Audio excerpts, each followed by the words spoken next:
People keep vandalising the grave of Karl Marx, and I have to say that I'm quite against this. This happened back on February the 5th, 2019, where someone took a hammer to the inscription here and decided to smash it up a bit. I don't think they caught the person in this case, and it has again happened yesterday. The vandalised for the second time in 2 weeks, this time with some quite interesting propaganda or sloganeering that's been written on it.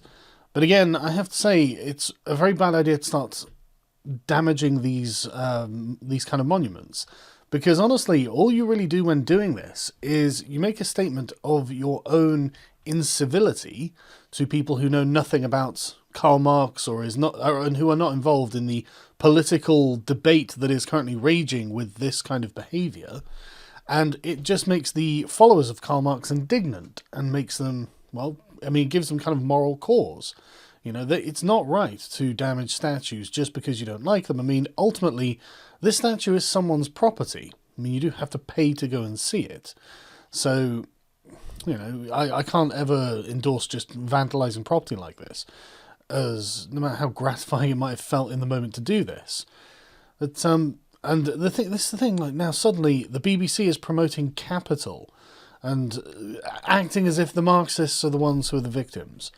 And I really, really do not wish for that to be the case. But on the plus side, there will always be people who will become pricked by the messages that are left and will feel the need to reply to them. So on the plus side, we can look through their arguments and take it apart ourselves. Won't this be fun?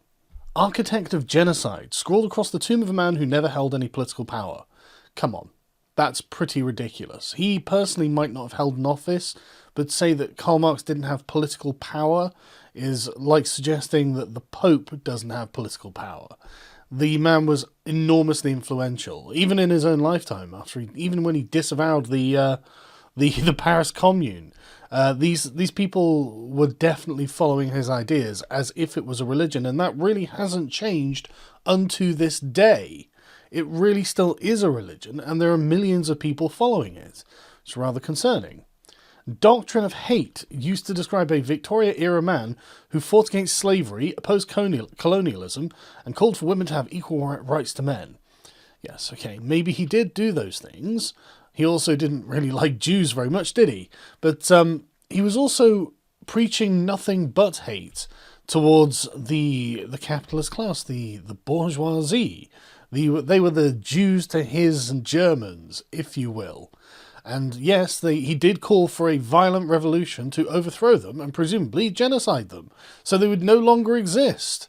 So when he says memorial to Bolshevik genocide, well, that's kind of what he's talking about, really, isn't it? You know, that's something that you can just deny. And this is something that Orwell was completely prescient on back in his time. In Notes on Nationalism, he would literally say, there was a part where he would say, the nationalist, which this person is a communist nationalist, if the person defending Marx here, which is to put an ideal above any other concerns, a single ideal. It could be the nation, it could be communism, it could be Catholicism, it could be progressivism, or intersectionality, whichever you want. You can be a nationalist for these ideals, the European Union, whatever it is. The point though is that the nationalist can rewrite any form of history. History to them is a living thing, and definitely malleable. The facts are never set in stone.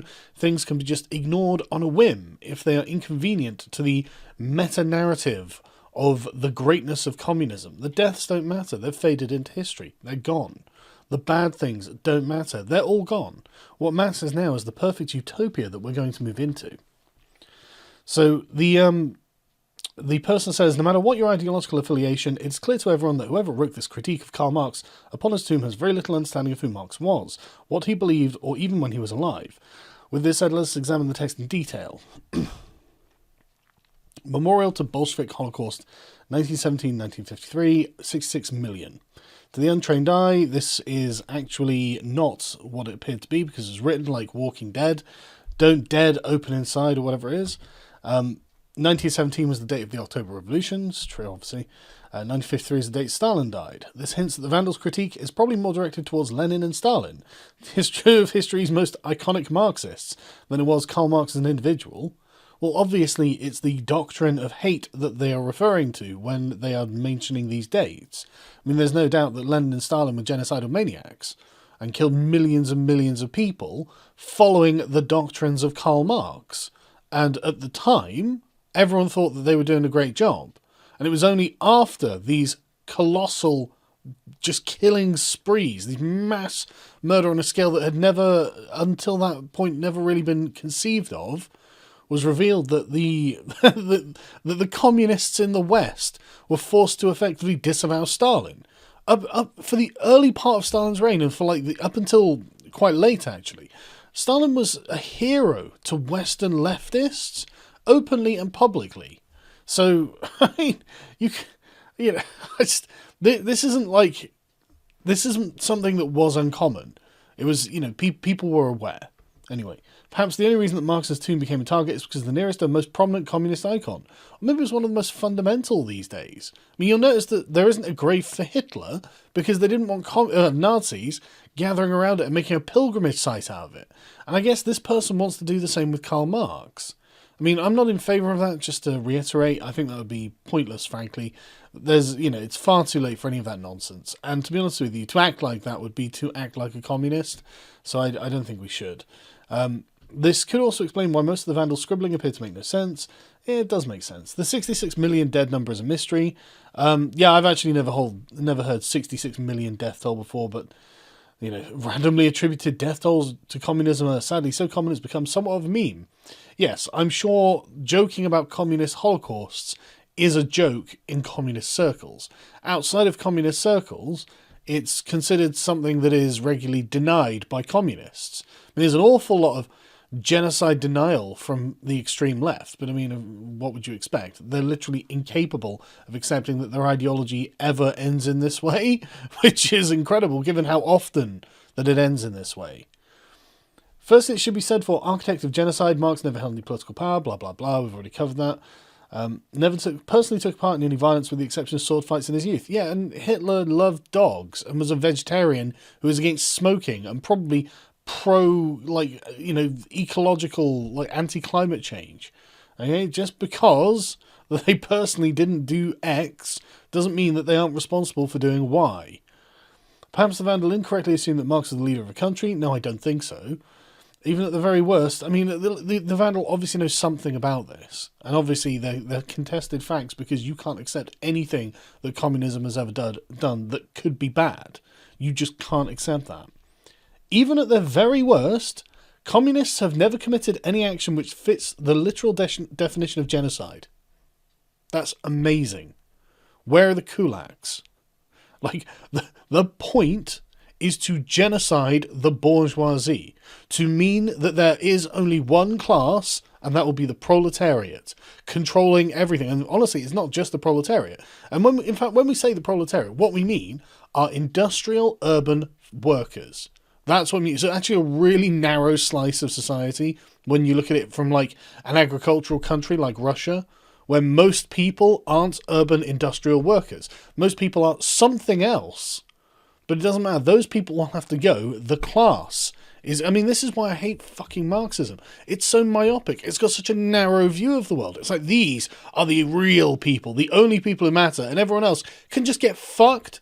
And it's like, no, the other people are humans too, and they matter, you lunatics. But I love this. Oh, we've never committed any action that fits the literal definition of genocide. Then how is it you've killed more people than everyone else? How is that you have the death toll that you just say, haha, that's a meme, isn't it? Fuck me, you are just the worst and most irresponsible people on the planet, while thinking that you're the most morally correct. It's fucking unreal, right? At worst, communists have committed internment during wartime. Police repression and started wars. Really, is that the worst? Is that the worst? This is exactly what Orwell's talking about. Just total rewriting of history and denial of inconvenient facts. It just, millions didn't die. It was just internment during wartime. Police repression and started wars. Yeah, it wasn't totalitarian police state with a massive border around it that nobody was allowed to leave. Nothing like that. It was just... It wasn't genocide, okay, against any ethnic group apart from kulaks and various other, ethnic groups across Asia that were just inconvenient to the Chinese governments and Russian governments. But don't worry about it, right? Nothing bad happened. The tens of millions dead, Nazi propaganda, presumably. Even though the Nazis were gone when we started learning about it. Somehow Nazis. Now on to terror and oppression, mass murder. What is that debatable? Is that something we're going to debate? I'm pretty sure that's most communists will denounce what the sort of statist, Stalinist and Mao regimes will do. Most of them will say that that's not what I'm looking for, unsurprisingly. But Marx was no pacifist. He openly called for the overthrow of Europe's empires. Yes, that's the part of the genocide that we're talking about. He wanted to get rid of the class that he perceived to be responsible for those empires. The overthrow of all monarchies and the ending of British workhouses and destruction of many of Europe's organised Christian organisations, terrible phrasing, which he saw as tools of corrupt politicians. Marx was even a great admirer of Abraham Lincoln and his war against the slave-owning southern states. The bourgeoisie came to power and kept their power using violence in the form of police and military, so to Marx it was fair game to use violence in turn. Yes, it was fair game to eradicate them in turn. The purpose was the eradication of the bourgeoisie. Nobody would ever argue that Marx was a pacifist. No, of course not. Whether or not this is seen as negative depends on whether someone believes that slavery, monarchy, capitalism, colonialism are good or bad things. Maybe they're not the sole product of the bourgeoisie, and to claim that they are all, the bourgeoisie is the source of all of these terrible things is fucking ridiculous, and just one more reason that Marxism is bullshit and just a doctrine of hate, frankly. Ideology of starving, he spelled it wrong, so nobody starved under communism. Doctrine of hate, again, indisputable. Painting communism as the ideology of starvation isn't something that makes a lot of sense when you take into account the several million at risk of famine in Yemen today.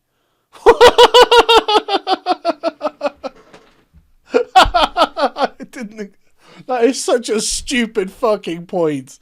I cannot even get over how dumb that is. Someone is starving somewhere else, therefore nobody starved under communism. Yeah, that's how that works. The cavalcade of endless famines that existed in Russia and China before their respective communist revolutions, and when you compare food production to the beginning and ends of the USSR, great. So at the beginning of the USSR, there wasn't a famine, and at the end of the USSR, there wasn't a famine, so there were no famines in between. No famines happened between those 2 points, and because famines happened before communism, then Lysenkoism wasn't a thing. Like, nothing happened. It's all just lies. Western, fascist, capitalist, propagandistic, Jewish lies, presumably. Fuck me. I am so sick of communists just denying historical facts. Listen to this. When it was first founded, the USSR suffered famines caused by the destruction of both World War I and the Civil War. Then again in 1932 to 1933, another famine caused by kulaks hoarding grain. You mean caused by the kulaks worried that the government is going to start persecuting them for not being communists? And they did, and millions died. But no, victim blaming. It's they're hoarding the grain. That's what it is. People selling grain overseas for a profit, and of course, classic foreign sanctions. Yeah, I bet. How are they selling grain overseas for a profit if they're under sanctions just out of interest? But honestly, nothing about Lysenkoism, nothing about the man-made famines that both the Soviet Union and Maoist China went through. Fucking nothing. They did nothing wrong as far as the nationalist things. Fucking hell. The nationalist for communism, obviously. As for doctrine of hate against whom? Well, I've explained it enough times, but you're going to explain it for us. Matt Florence, a student with a history degree, which is wonderful. Glad to see you putting that to good use. The landlords that squeezed pennies out of Marx and his family. Fuck Marx and his family. Fuck him, right? The lad that squeezed penny out of it, he was a fucking bum who lived with a factory owner, and he never even went to the fucking factory, and yet proceeded to preach about the life and the doctrine of Marxism that was based around factory workers. Such a monumental fucking hypocrite. Fuck Marx. Live like a fucking aristocrat while dictating to the proletariat what X and Y and Z were going to be. Get fucked.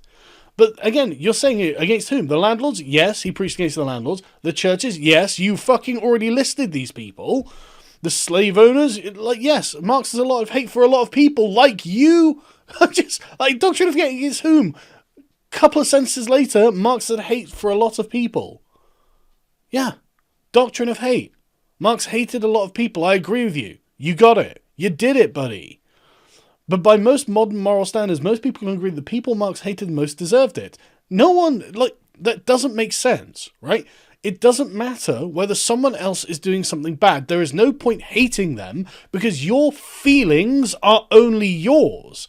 And what you are doing is saying, yes, it's right to become some kind of weird, hateful, obsessive ideologue. And this hate will consume you. It will turn you into a bad person, into a vengeful, venomous, bitter person who sees nothing but horror and oppression everywhere, even if it doesn't necessarily exist, as long as it's ideologically correct.